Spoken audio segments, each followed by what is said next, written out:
Hi viewers, welcome to Akhil Xerox and Computers.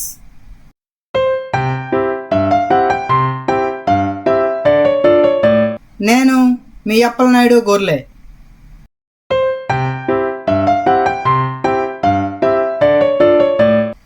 మనం ఈ వీడియోలో MS వర్డ్లో టేబుల్లో సెల్స్ని ఏ విధంగా మెర్జ్ చేయాలి మరియు రెండు టేబుల్స్ని ఏ విధంగా మెర్జ్ చేయాలో నేర్చుకుందాం.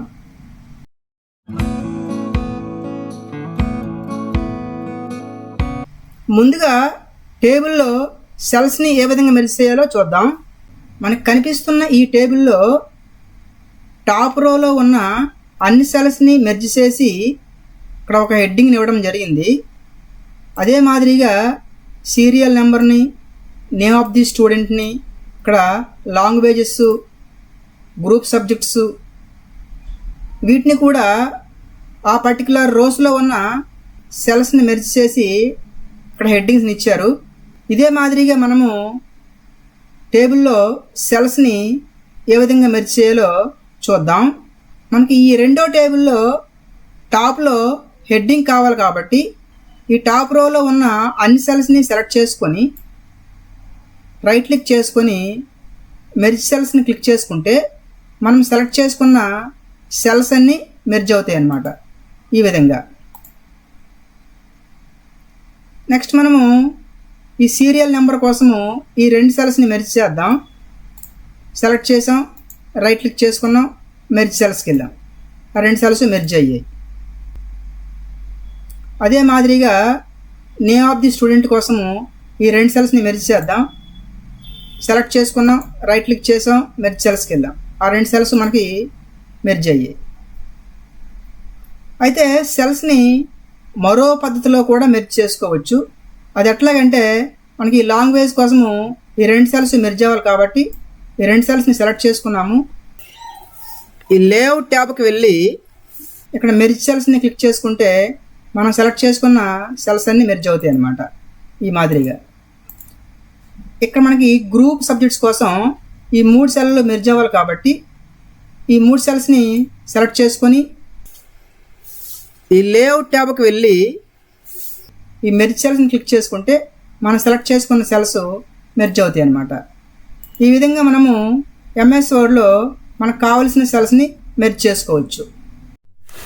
మనం ఇంతవరకు చెప్పుకున్నట్టుగా ముందుగానే సెల్స్ని మెర్జ్ చేసుకొని తర్వాత టెక్స్ట్ని టైప్ చేసుకోవచ్చు. లేదంటే ఆల్రెడీ టెక్స్ట్ టైప్ చేసి ఉన్న సెల్స్ని కూడా మనం మెర్జ్ చేసుకోవచ్చు అన్నమాట. అంటే ముందుగానే టైప్ చేసి ఉన్న సెల్స్ని కూడా మనము మెర్జ్ చేసుకునే అవకాశం ఉంది. అది ఎట్లాగంటే ఇక్కడ మనకి ముందుగానే టెక్స్ట్ టైప్ చేసి ఉంది. వీటిని మెర్జ్ చేయాలంటే ఈ టెక్స్ట్ ఉన్న సెల్స్ని మనకు కావాల్సిన సెల్స్ని సెలెక్ట్ చేసుకొని ఈ లేఅవుట్ ట్యాబ్కి వెళ్ళి మెర్జ్ సెల్స్కి వెళ్తే ఈ సెల్స్ అన్నీ మెర్జ్ అవుతాయి అన్నమాట.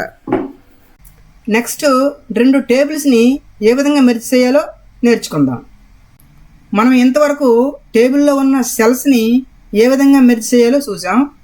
ఇప్పుడు మనము రెండు టేబుల్స్ని ఏ విధంగా మెర్జ్ చేయాలో చూద్దాం. దీనికోసం మనము పై టేబుల్ని కింద టేబుల్కి మెర్జ్ చేయాలంటే అంటే కింద టేబుల్ అలా స్థిరంగా ఉంటుంది, పై టేబుల్ కింద టేబుల్కి అటాచ్ అవ్వాలి. దానికోసం మనము ఈ పై టేబుల్ని సెలెక్ట్ చేసుకొని ఆల్ట్ షిఫ్ట్ డౌన్ యారోకి క్లిక్ చేసుకుంటే పై టేబుల్ కింద టేబుల్కి అటాచ్ అవుతుందన్నమాట. అంటే ఈ రెండు టేబుళ్ళు మెర్జ్ అయ్యాయి. మనం మళ్ళీ బ్యాక్కి వెళ్దాం. అట్లా కాకుండా ఈ కింద టేబుల్ పై టేబుల్కి మెర్జ్ అవ్వాలంటే అంటే పై టేబుల్ స్థిరంగా ఉంటుంది, ఈ కింద టేబుల్ పై టేబుల్కి అటాచ్ అవుతుందన్నమాట. దానికోసం మనము ఈ కింద టేబుల్ని సెలెక్ట్ చేసుకొని ఆల్ట్ షిఫ్ట్ అప్ యారోకి క్లిక్ చేసుకుంటే కింద టేబుల్ పై టేబుల్కి అటాచ్ అవుతుందన్నమాట. అంటే ఈ రెండు టేబుళ్ళు మెర్జ్ అయ్యాయి అన్నమాట. ఇప్పుడు మళ్ళీ మనం బ్యాక్ వద్దాం. మనము ఏ టేబుల్ని సెలెక్ట్ చేయకుండానే రెండు టేబుల్స్ని మెర్జ్ చేయొచ్చు.